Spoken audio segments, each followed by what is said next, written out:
Hello, welcome to Motorhome Mark. Right, quick show you round my current motorhome. It's not with us for very much longer. It's been with us for nearly 7 years. It's the third motorhome we've had.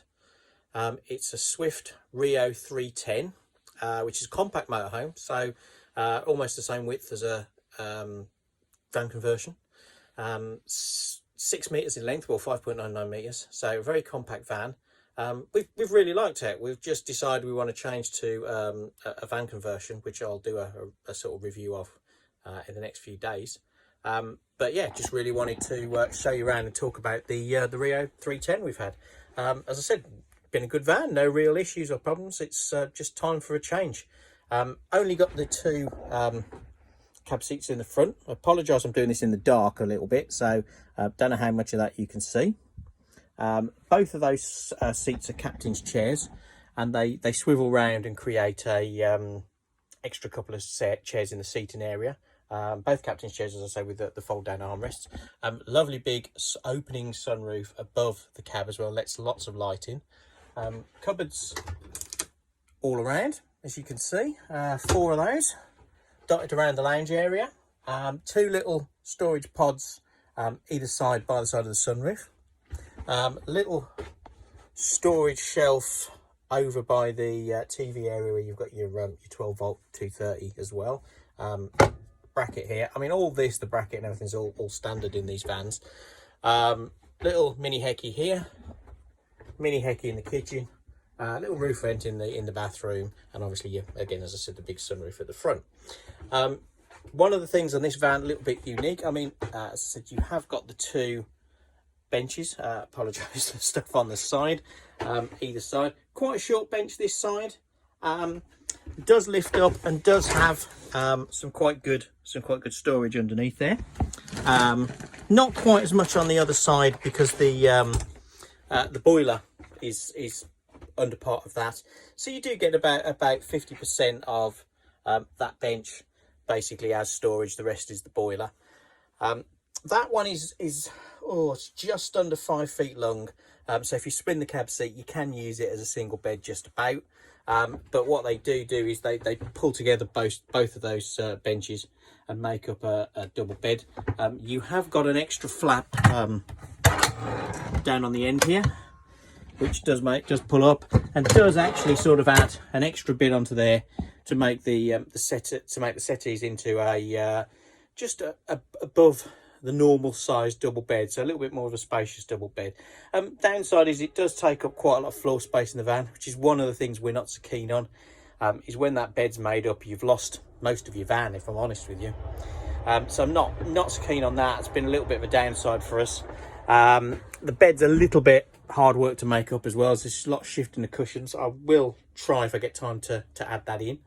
And the other downside, of course, once that's made up, as you can see from the door location, that basically it restricts the access about 50% to the door.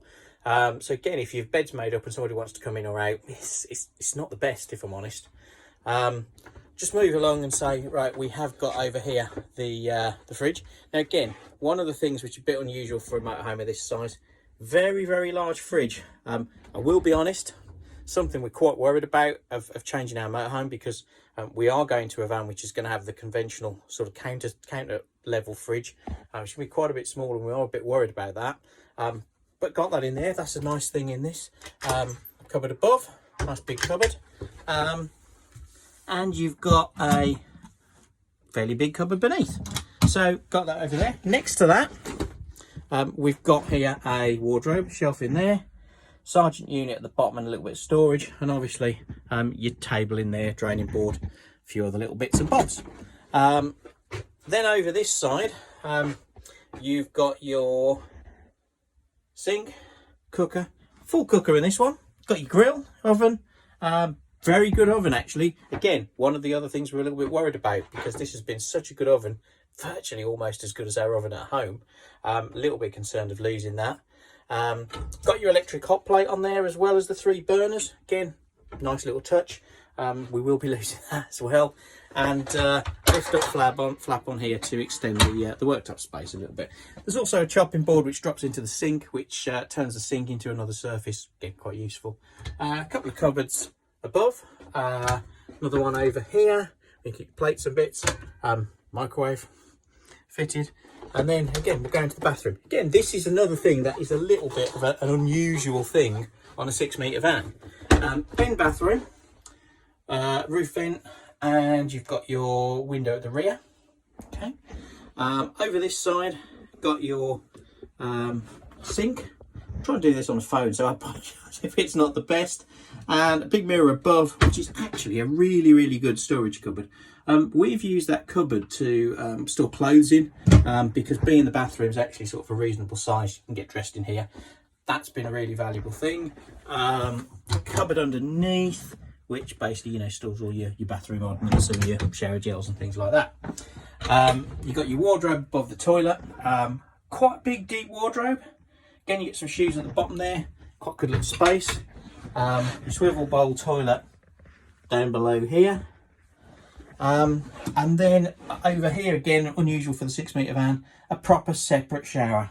Don't know how much of that you can see. Hopefully I'm getting that in. You can see that good shower, clip folding side there, no curtain.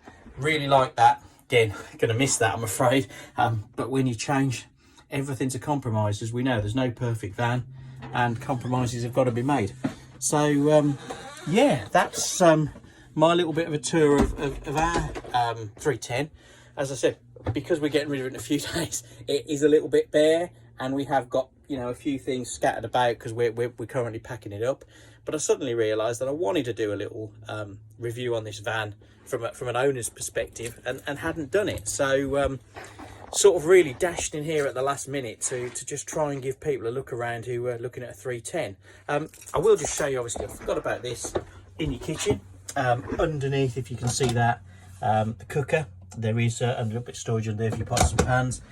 And then you've got two cupboards underneath your sink. Again, don't know how well they're showing up. A couple of drawers in there, and the other one, no drawers, just a relatively decent sized cupboard. So yeah, and again, you know, lots of lighting. This is a nice touch, this light backlit kitchen surround. Really nice touch. Another light under here. You've got your spotlights, dimmable spotlights all around the lounge. Extra lights here, extra speakers. Yeah, plenty of lights in this van. Got your control panel up here, standard Swift control panel, and then got your normal Truma heating controls over there. Again, always found this a very, very warm van. Heating's pretty good. Certainly if you stick on the eco mode, you can leave it on at night and not really hear it. And it's always kept very, very warm. We had a previous 2007 Ace Milano, which is like a Swift 590 RS. Never kept that warm in the winter, always felt cold. This never been the case, always felt a really, really warm, cosy van. Again, got your blinds and fly screens on every window, blind and fly screen on the big sunroof as well. You got your aircon in your cab, and your standard Fiat cab, 6-speed box, standard Fiat stereo, reversing camera on there. The reading lights here, which are pretty awful, if I'm honest with you. The buttons never work really very well. Half the time they won't switch on, and if I do switch them on, I'm frightened to switch them on because the buttons won't work to switch them off. From what I can make out from people, that's a pretty common fault with that particular reading light. I can't show you too much of the outside. I'll try, because obviously we are in a night time and low light, so I don't know how well this is going to show. Hopefully the security light is going to kick in and give us some added light. Let me walk up here and see if I can make it come on. There we go.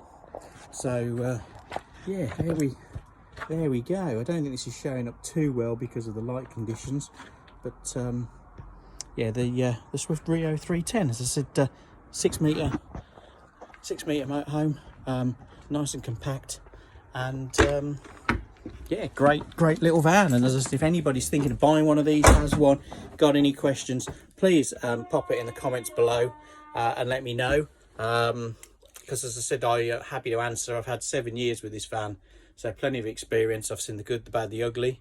Fortunately, there hasn't been too much of any of that. A few little niggles with build quality initially, which is obviously commonplace pretty much with most motorhomes. Your first year is normally littered with just getting things put right that haven't been built particularly well. But as I said, major issues, not really had any. About 2 years in, we had a fridge burner fail. And really that's probably the extent of what I could think of. So yeah, quite happy on the whole. And as I said, we've had some really good times in it. We just felt it was time to move on and change. I wanted to get something with some rear travel seats to take family members away occasionally, even for day trips, to just be able to jump in with us. So that's sort of part of the reason for changing. Plus we have found the bed, as I said, a little bit of a aggravation. It's just not, as we've got a little bit older, not that easy to make up, and if I'm honest, not the most comfortable. You have to put a mattress topper on it, plus the fact that, you know, if we come back in the afternoon and want to put our feet up and have a little doze for 5 minutes, the bench on the passenger side just isn't large enough for anybody to lie on. So myself and my wife just constantly fight over the other one, and then the other one sort of left hanging on the short bench, feeling uncomfortable, or having to sit in one of the captain's chairs.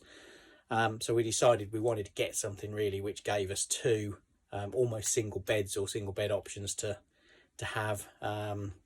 We fancied the van conversion because we've never had one. We've had coach builts and just thought it was a nice change. They do drive a little bit better. You can take them places you can't take the coach builts because of being narrower, just a little bit easier to drive. And really like the idea of having the barn doors and, you know, put back up to a beach and throwing those doors open and enjoying the sunshine. So yeah, as I said, that's really that on this particular video. I'll try and see if I can get some more shots to pop on when we've got the light, and run through if I do get time before the van goes. After that, hopefully my next one will be to show you around the new van. All right, take care everyone, bye.